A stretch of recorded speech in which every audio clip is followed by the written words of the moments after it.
I'm Chad Main, the founder of legal services company Percipient, and this is Technically Legal, a podcast about legal technology, innovation in the legal industry, and the impact tech is having on the law. In this episode, I have a conversation with two lawyers from Brown & Rudnick's digital commerce group, Hailey Lennon and Preston Byrne. They fill us in on why it's good as a lawyer to be crypto literate, and we also explore the current regulatory landscape for crypto.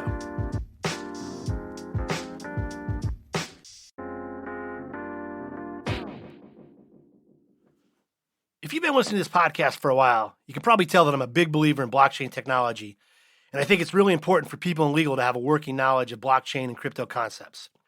The reason I believe this is because I think the technology is going to change the nature of many legal relationships, and not just financial relationships. We're already seeing it seep into intellectual property law, and also in the way organizations are set up and governed. Unfortunately, lately, for reasons both deserved and undeserved, crypto and other blockchain uses are getting a bad rap. Over the last several months, you've seen the implosion of several large crypto companies as a result of shady dealers and general bad business practices. And as a result, not surprisingly, governments worldwide are becoming more aggressive into efforts to get a handle on crypto companies. So to put things in perspective and hopefully shed some light on why blockchain technology is important regardless of the current esteem in which it's held by some, I asked two top-notch crypto lawyers to come on the show. They are Hailey Lennon and Preston Byrne, and they both practice with Brown & Rudnick's digital commerce group. I wanted to talk to them not only about the current state of crypto regulation, on which they advise clients every day, but I also wanted to talk to them about why the technology is important and why lawyers in general should care about it. I like the way Preston sums it up. He points out that crypto is not a discipline like litigation or M&A work, but it's a market sector. And this market sector needs the same type of legal work that other businesses do. Like they need IP lawyers, they need tax lawyers, and they need other kind of commercial lawyers. So as we will hear, if you're a lawyer who works in these areas, it's good to become as what Preston describes as crypto literate, because there's a lot of clients out there with large investments behind them who need good advice, and as Preston tells us, sometimes they're just not getting it.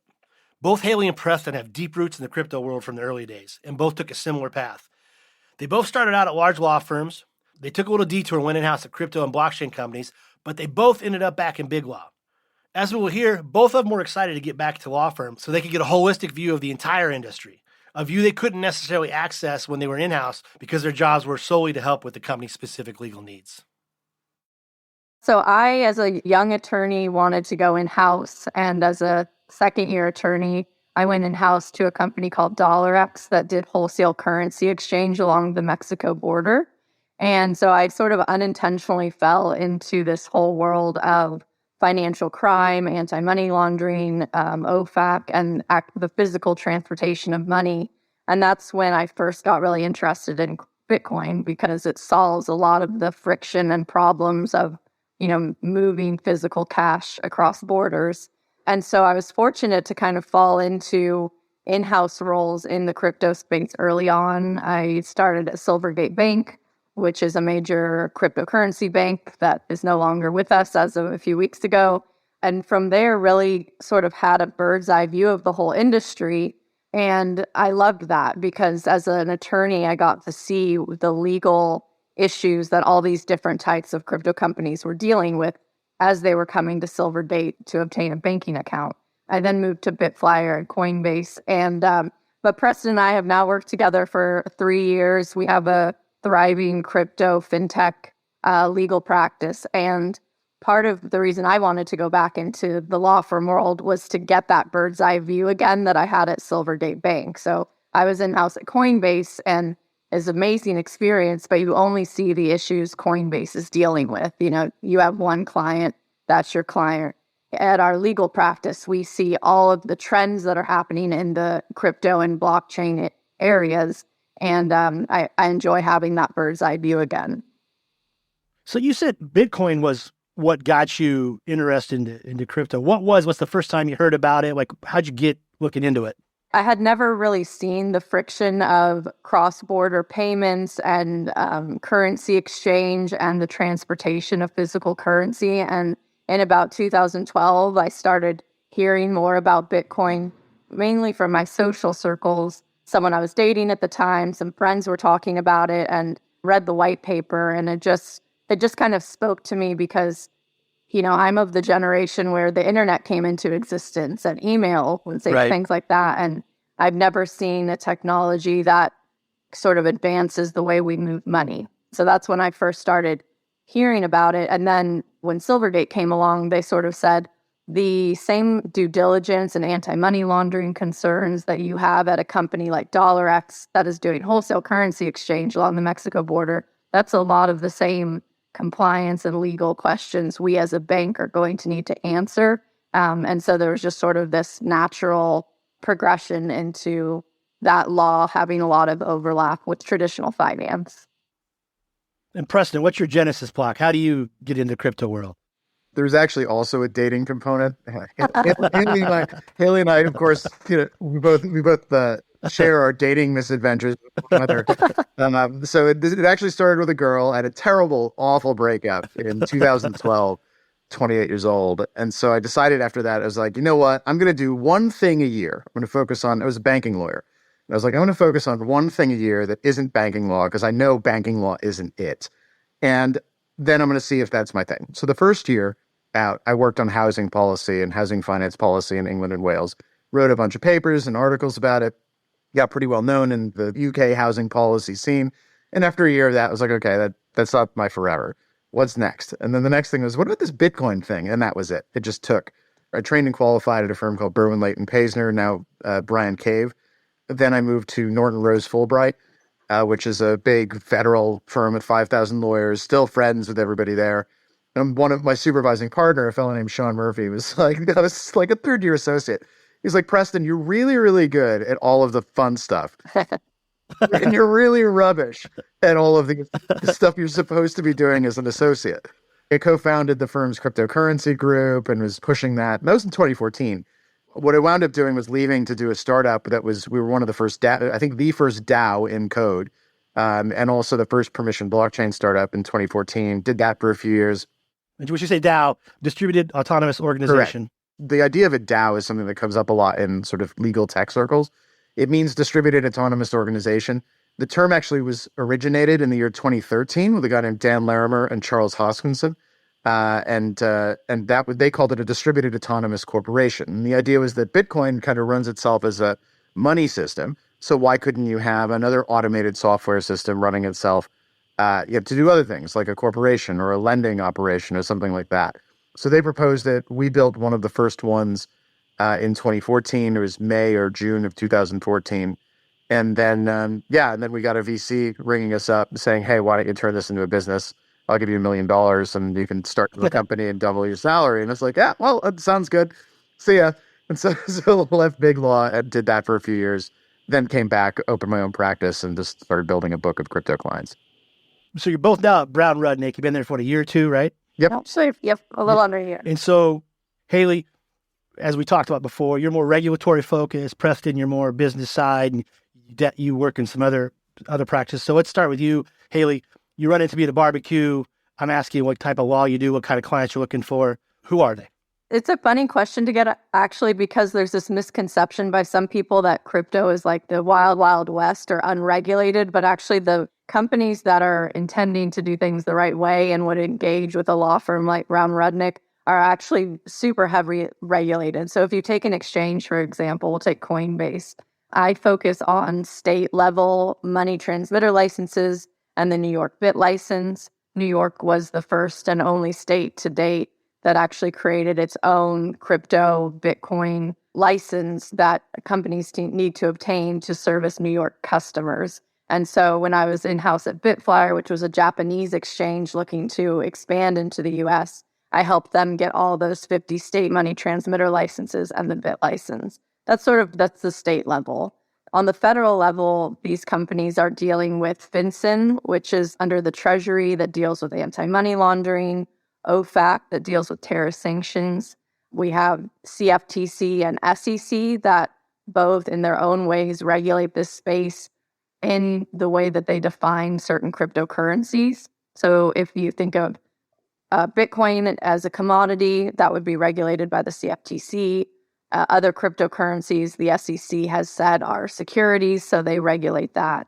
And so my day-to-day is helping companies on the front end manage obtaining licenses or complying with these federal regulators, or companies who come to us later in their life cycle who didn't engage with us sooner and are now having issues in terms of enforcement actions by the SEC, CFTC, other sort of inquiries or examinations. So any state or federal regulation that touch on crypto or fintech is sort of my bread and butter. When I started at Silvergate in 2013, 2014, there were regulatory and news updates every month or two. Now we're starting to get these new breaking news and issues in the space daily, weekly. It's trickling into the traditional banking system. And so my job's gotten a lot busier recent months. So Preston, you're at the same barbecue. I see you by the keg. I go over there. I say, hey, Hailey told me you're an attorney. You're into crypto. And I tell you, I'm an entrepreneur. I'm creating the ticketing on the blockchain that's going to unseat Ticketmaster. Tell me, can you work with me? Like, who are you looking for? What are your clients? Is it a fit? Most of the corporate legal issues that blockchain startups face are not unique, right? They're the same kind of issues that any other startup would face if it were starting up. I don't have, a singularly unique perspective on that, but as someone who raised a bunch of money from venture capitalists and who did that before, and frankly did so on kind of bad terms, so, I understand what it's like to be on the wrong side of the deal. That, for me, is very valuable in advising these clients and helping to plan out the first couple of years of their existence. Ideally, a startup really shouldn't need too much contact with lawyers for the first 3 years, right? So you do formation, you'll do the equity comp, you'll do the employment agreements, you'll make sure that all the IP is where it's supposed to be. And then once all that's done, really, they shouldn't be seeing you unless they get sued, which means they've done something wrong, or they're raising money, which means they've done something right, which is fantastic. So those are really the two situations sort of at the early stage that we deal with. We also have later stage clients where my practice tends to revolve more around commercial contracts. So, and that is, I think, a little more crypto specific because you have to deal with allocating certain risks that are crypto specific that might not arise in certain other contexts. Like what happens if you've got an NFT on this blockchain and then the chain forks, right? You've got two different versions of the chain. Where do you run it? And stuff like that. What happens if, there's some catastrophic failure? What happens if, there's key loss or destruction? So you have to allocate those kinds of risks. And it's not terribly complicated. The blockchain piece of it is maybe 3 to 5% of the lawyering that needs to go in, but it's the 3 to 5% of the contract that's most likely to go wrong, given the subject matter, right? So you're looking for those edge cases that specifically relate to blockchain. We also do a lot of social media work, but that's another topic for later in the discussion. And so we have a lot of experience advising social media companies on things like law enforcement issues and, subpoenas and global terrorism and things like, botnets being operated by hostile threat actors from overseas. So that's a totally different arena of my practice, which just kind of evolved organically on its own. And there's some crypto overlap in that most tech companies, regardless of the sector that they're in, want to have some exposure to crypto of some kind. And it's social media especially, right? Because there's talk of putting a social media platform on a blockchain. Social media is a really big bucket, right? It's a publishing service that allows people to connect with each other at scale.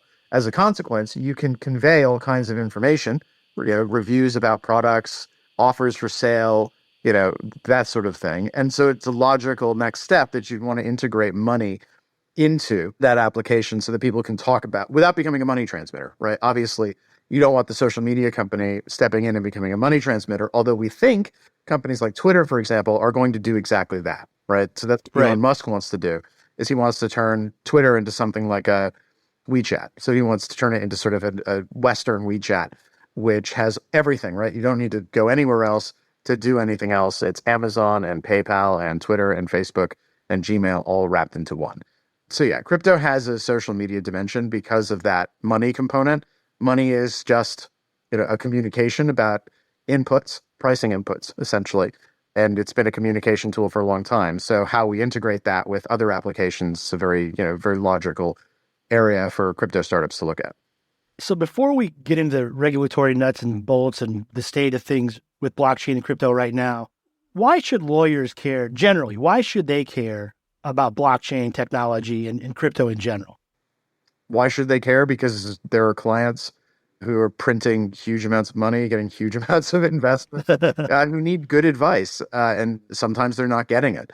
So there still is room in the space for lawyers who are pragmatic but conservative to offer the right kind of advice and steer clients the right way. And it depends on where you are in your practice. If you're a late stage lawyer mid 50s, 60s, and you're a bankruptcy practitioner, there's not a lot of reason for you to start pivoting into software licensing.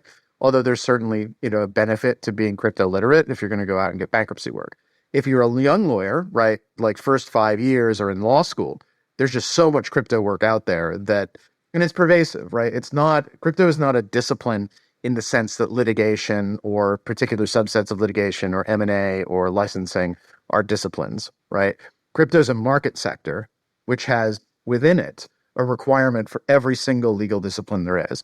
You need IP, you need litigation, you need employment, you need HR, you need taxation, all of it. So it's just a market segment where regardless of what specialism you decide to go into, there are clients to be had in crypto as long as you're literate in that marketplace. When we come back in just a second, Hailey and Preston get into the current regulatory landscape of crypto, and they also tell us why that if regulators are not careful, they're going to push innovation away from American shores. I'm Chad Main, and you're listening to Technically Legal. This podcast is brought to you by Percipient, a legal services company powered by technology. Percipient helps legal teams tackle legal operations, electronic document review, and process automation. Percipient services include managed document review, subpoena compliance, cyber incident response, and also helps legal teams provide clients with process-driven legal support. To learn more, visit percipient.co. Percipient. Legal services powered by technology.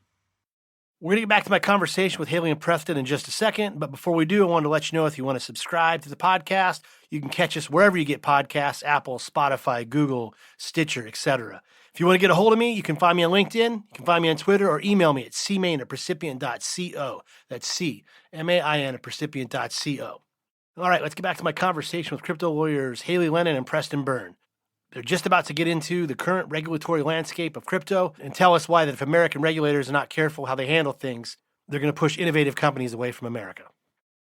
For many years, the crypto industry has sort of viewed the SEC as the aggressive regulator in the space. It goes back to very old case law coming from a Supreme Court case called the Howey, and the Howey test came from that case. And the Howey test really is a 4-pronged test to determine if something is an investment contract or a security that should be registered as such with the SEC and FINRA. And so because the SEC, is still using this old case and this old test, there's a lot of room sort of for factual interpretation. Based on many of the current sort of statements coming out from the SEC, they feel that most, if not all, cryptocurrencies besides Bitcoin hit those 4 prongs of the Howey test and would be considered securities. They've also gone farther into, doing enforcement actions against companies that do things like lending or a promise of some sort of interest rate when there's a lending component. So the SEC has become, a very big focal point in the industry, and is oftentimes the regulator that clients are coming to us focused on, wanting to do things the right way, wanting to, either avoid the U.S. or figure out ways to be in the U.S. and be on the right side of the law with the SEC. The confusing thing is what, like you said, there is friction between the CFTC and the SEC. Both regulators have ulterior reasons to want to have more jurisdiction over this space, including that they will be granted more budget and more staffing to oversee this industry. So you see the CFTC and the SEC sort of disagreeing about where that line is drawn in the sand for different cryptocurrency projects.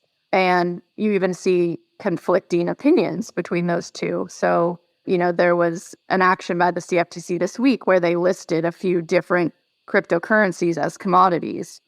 It's pretty clear that some of those the SEC views as securities. And we really haven't seen a lot of case law or, sort of arguments made by these regulators justifying what something is. And that's the biggest sort of friction point. A good example of somewhere where we're seeing more traction is the SEC's litigation against Ripple based on their cryptocurrency XRP. From that, we're starting to see a lot more discovery and arguments made. And, it really should be on the regulator to justify their opinion if something is or is not something that needs to be registered with them. But it's a point of contention for many in the industry. It's difficult for these companies to manage.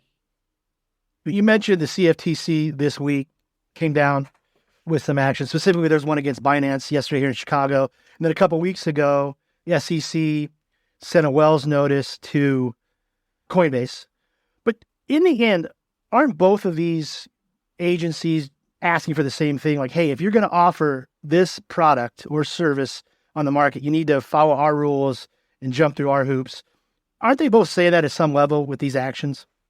I think with the SEC, the situation's a little less clear than it is with the CFTC cases. The CFTC has broad jurisdiction to intervene in commodities products and commodities of virtually anything.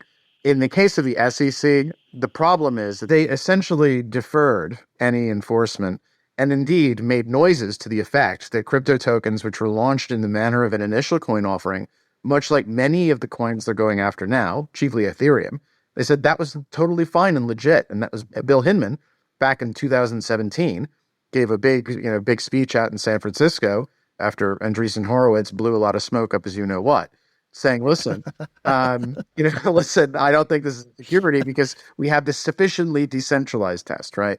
And so a lot of lawyers in the space looked at that and said, cool, green light, open season, let's go launch, that was the statement that launched 1,000 ICOs. Because basically people said, well, it's going to be sufficiently decentralized so we can do an ICO. Explain that, though, the sufficiently decentralized, because they said Bitcoin and Ethereum back in the day, they're subject to debate now, are sufficiently decentralized. So maybe they don't have to be regulated as much. So explain that. The test which is relevant here is the Howey test, which Hailey mentioned earlier. And the Howey test is 3.5 to 4 pieces, depending on how you count them. Basically, the Howey test says if there's a contract, transaction, or scheme involving the investment of money into a common enterprise with the expectation of profits arising from the efforts of a promoter or a third party, then that scheme is an investment contract. An investment contract is regulated as a security under Section 5 of the Securities Act of 1933. So basically, all of those components have to be present for something to be an investment contract. If you can knock one of those limbs out, then you have an argument that Howey no longer applies. So if there's no investment of money, right, then you don't have an investment contract under Howey. If there's no common enterprise, you don't have an investment contract under Howey. If there's no expectation of profit, there's no investment contract under Howey. So the ICO boom back in 2017 took the tack that basically there was no expectation of profit because these things that people were buying were utility coins, which were intended for consumptive use rather than investment use, right? And so the SEC at the time was like, oh, maybe that works. Now, of course, they've taken somewhat of a different view. So with some of these, with Ethereum, the argument was that even though Ethereum was launched via an ICO, and at the point of its launch would have been an investment contract for the purposes of the 1933 Act, the transactions which were taking place later on, right, 5, 6, 7 years later, were not investment contracts, and it was no longer appropriate to call Ether an investment contract because there were no longer those 4 elements which are required for there to be an investment contract. So recently, the New York Attorney General, Tish James, has brought a lawsuit against KuCoin in which it's alleged that Ether is, in fact, an investment contract. And her argument is, so if you look at the investment in money, right, people are buying it. She argues that's your investment in money. Expectation of profits, why are they buying it? Because numbers go up. Common enterprise, why is that there? Well, let's look at what the Ethereum Foundation does. There's a foundation, right. It's centralized, it exists, it exercises a huge amount of influence over the direction of the protocol and its development, as evidenced by the fact that its developers steered the protocol from proof of work to proof of stake. And so they argued, listen, all that tells us that this thing is still an investment contract, and the transactions are still transactions in investment contracts when they're being sold by the foundation, which means, guess what? Statute hasn't run if they're continuing to dump tokens on the market. And Gary Gensler's made similar noises. So basically, the SEC kind of punted on it back in 2016, 2017. They really only went after the most egregious frauds back then. And so as a result, tons of money and resources and effort went into the ICO space and the protocol, layer 1 protocol development space, because people took their cues from the SEC and they said, well, listen, they're not enforcing against anyone, so we're just going to go in there anyway.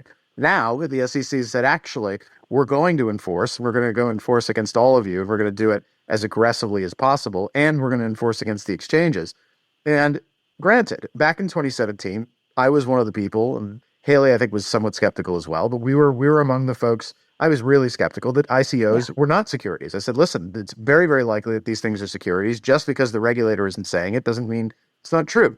I got rinsed for it by particularly the Ethereum guys. There was a whole bunch of consensus lawyers who were very, very, very mean to me, and I very much enjoyed being able to tweet Tish James's lawsuit after tagging them all in the replies, being like, hey guys, 5 years later, I'm right. You may be rich and retired because you invested in me. And at least I was right. So I did see a couple Reddits with comments about. I mean, the key is the way the SEC seems to be looking at things in the current climate is that this argument that tokens have utility may be true, but if the proceeds from the sale of the tokens are then being divvied up for legal fees and marketing and building out the protocol and bringing more value in return to those tokens, the SEC is very skeptical of that. But to Preston's point, with any regulators, there's a long tail of enforcement, right? So enforcement actions that become public may have been going on behind the scenes for years. And as a result, the SEC has gotten a reputation for regulating through enforcement action. Because instead of taking a proactive approach of saying this or that, or telling exchanges how to become and approving applications for exchanges to become regulated broker-dealers and ATSs, it feels as though sometimes the SEC is doing enforcement instead. And so I think that's the biggest struggling point for companies in the space, but also practicing attorneys, right? Because we can't wave a magic wand and clear up everything for clients. And that's oftentimes frustrating conversations for us to have because we'd like to. Well, it's starting to even hit the judiciary, right? I mean, just the last week before, the judge in the Voyager case said, hey, SEC, you came in here, made all these allegations. You didn't show me anything. And I go look for precedent or any kind of, guidance, and it's not there. Do you think now the fact that judges are coming out and saying this stuff, that will have any impact on regulators to maybe be more proactive rather than just enforcing? I feel like we're getting to some sort of friction point. I'm not sure how soon something will happen, but the ability for there to be companies operating in the space comfortably here in the United States, I think is important. And I think there'll need to be some sort of congressional action or intervention to sort of get everything in order. I don't know when that'll happen. That's another question I have. Where do we go? Both of you, both Preston and Hailey, you both mentioned that the Howey test, that securities laws that we're talking about that govern the situation, like Howey's from the 1920s, early 1900s. These security regulations are 30s into the 40s. Like, when will that change? How will that change? What will be the impetus for that change to maybe update the regulations themselves? So the Securities Act was 33, in response to the Great Depression and Franklin Delano Roosevelt deciding to take over all of American society with the government. But Howey's 46, I believe. Now, I'm not sure that Howey goes anywhere, at least not in the United States, because that would require an amendment to the Securities Act, which basically removes investment contracts from its scope, or an amendment which basically says that certain crypto products aren't covered by it. I don't think that's really feasible because that would rip open a giant hole in the securities regime, which I don't think the U.S. government's prepared to give up. Right. What would be better, right, would be a disclosure regime which is separate or parallel to things like Reg CF and Reg A and Reg D, and which says, listen, let's call it, Reg CR, right, regulation crypto, which would have something like a light touch, but nonetheless onerous enough disclosure regime where if you're launching a crypto token, right, you have to make it very clear you get no rights, you have no dividends, you have no this, you have no that. This is how the thing works. Here's the code. Here's the white paper, and here's some actionable representations, which you can bring again. Here's how we're going to use the funds and all this other sort of stuff, rather like there is for Reg CF. And then not have the restrictions around. One of the big problem is that if you treat crypto as a security, there are all these restrictions around trading crypto and where you can do it and how you can do it and with whom you can do it and when you can do it that kick in, which really are very incompatible with the idea of digitally native, disintermediated, decentralized money. If you need to go onto an ATS or a securities exchange to trade crypto, you can't hold it directly on your wallet, and you've got to be KYC'd for every transaction. That isn't really crypto. What that is that's you're holding some coupons to crypto, which is held on an exchange, which is non-fungible with crypto everywhere else in the world. So essentially, they're trying to put a square peg into a round hole, and it's not going to work, which is the problem. I agree with that. I don't think it's that we're going to sort of change the direction that we've been heading in. I've actually seen a trend in clients coming to us and being much more open to the idea of, okay, let's become registered. I think that companies eventually are going to have to decide if they leave the US or become registered as a security offering, as a broker-dealer ATS. And those things are doable. They're a heavy lift. It's expensive and takes time and resources, but it's doable. But there has to be a interest from the SEC to actually approve these things and provide guidance when something doesn't fit into the process like it would as a traditional security. So I think that that's the biggest hurdle that we're still sort of facing. How much of a risk is America at to lose talent, to lose innovative companies because there's just lack of guidance? And it's already happening. There's no risk. It's just it's happening. It's underway. There's tons of movement. And we're seeing this with multiple clients, right? So we're not going to say which ones, we're not going to say how, but we're seeing a lot more business in Latin America. We're seeing a lot more business in Africa in particular. Yeah. 1 in 4 human beings on the planet is going to be African in 2050. It's going to be 1 in 3 by 2100. So essentially, right, the growth that you would expect from a novel technology, right, or the adoption of a novel technology is not going to come out of the United States and Europe. It's going to come out of places like Africa. So that's where we're seeing all of the movement. And not to go too off topic, but I think part of that, I view it as an extremely negative thing for the United States. And I think part of it is the United States, meanwhile, in the background, is trying to figure out central bank digital currencies and how to fit the technology of Bitcoin or cryptocurrency into something that is still more centrally controlled.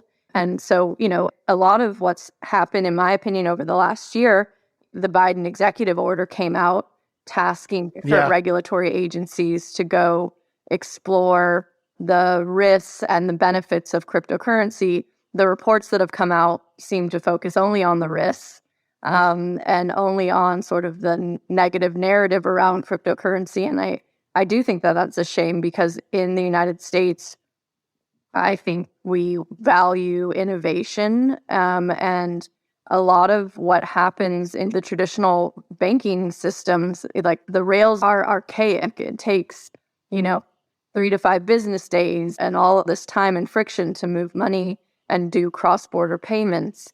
There is a use case for Bitcoin and some other cryptocurrencies. And I wish that we in the United States were more open to that. But because this podcast is legally focused, what I'll say is that the amount of work there is to be done for clients who do want to stay in the United States, who do want to find their path forward here.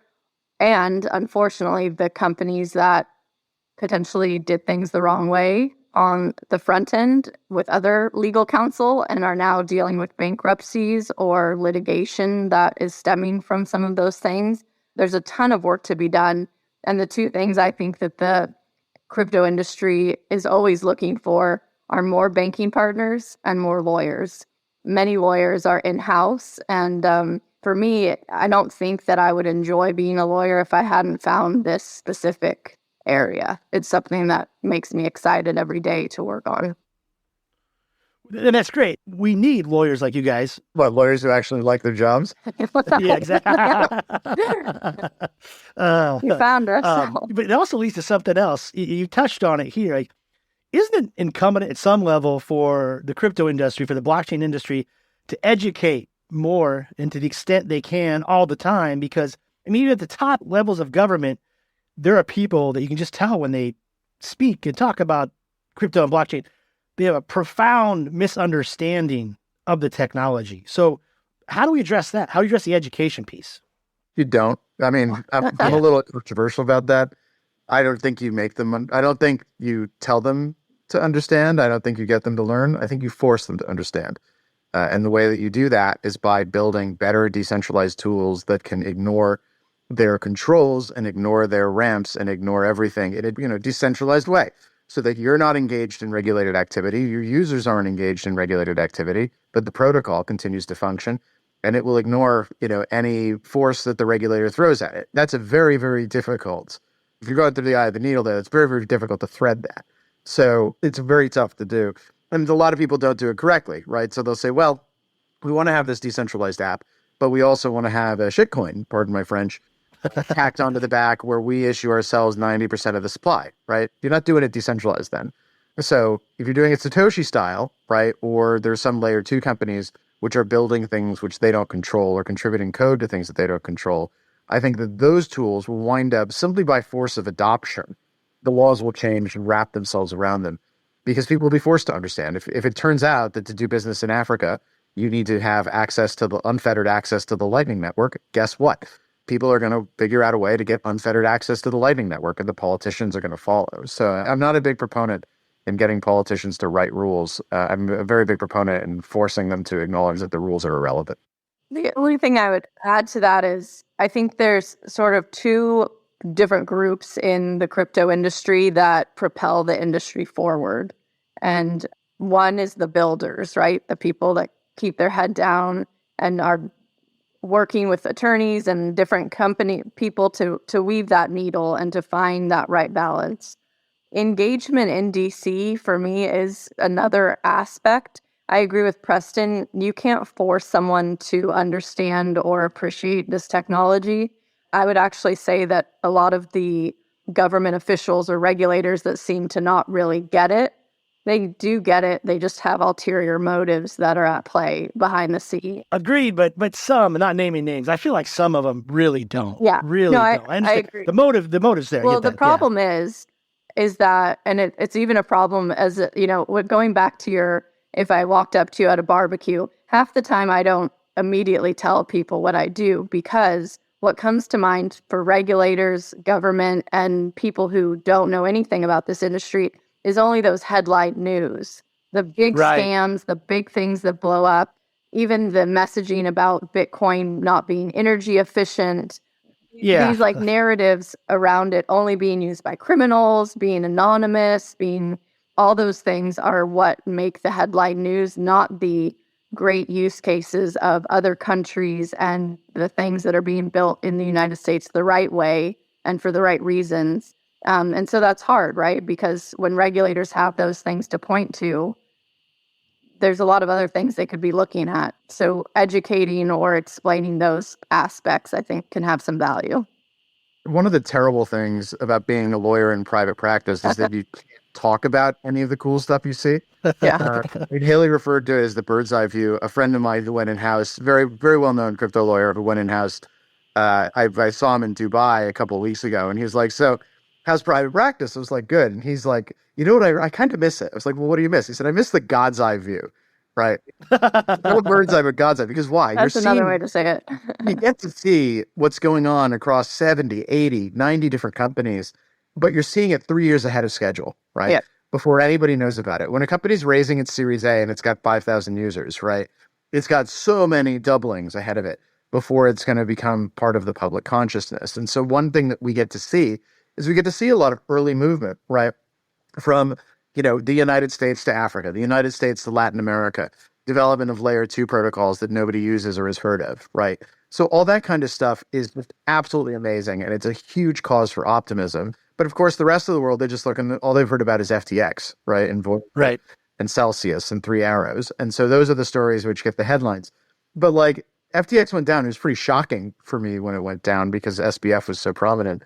But ultimately, it really not a particularly interesting company from a technological perspective. It was just another exchange, just like every other exchange. Yep. Just happened to be run by an American. And you also see the legal trends. So you see the confidential investigations that the SEC is doing years before it turns into an enforcement action or a settlement.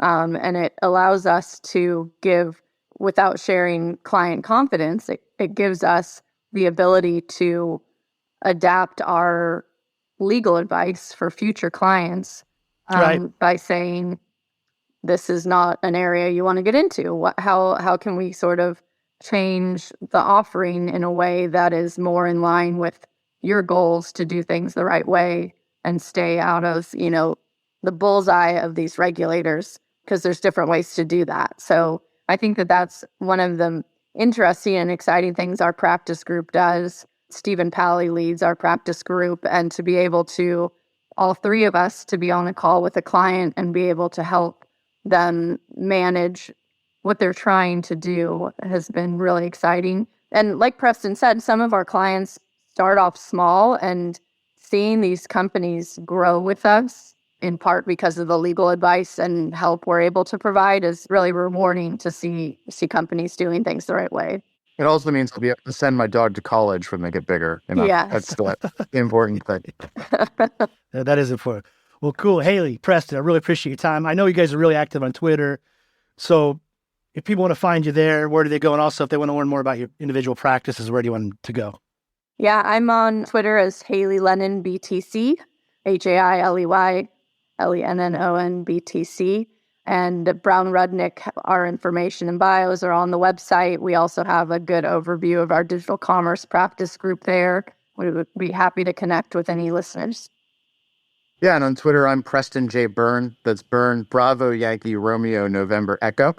And if you want to connect with me there, happy to chat. If you tweet pictures of marmots at me, that's the easiest way to get my attention and get a follow. So if you want me to follow you, just reply to one of my tweets with a picture of a marmot on it, and that's a guaranteed follow. It's how we became friends, so. Indeed.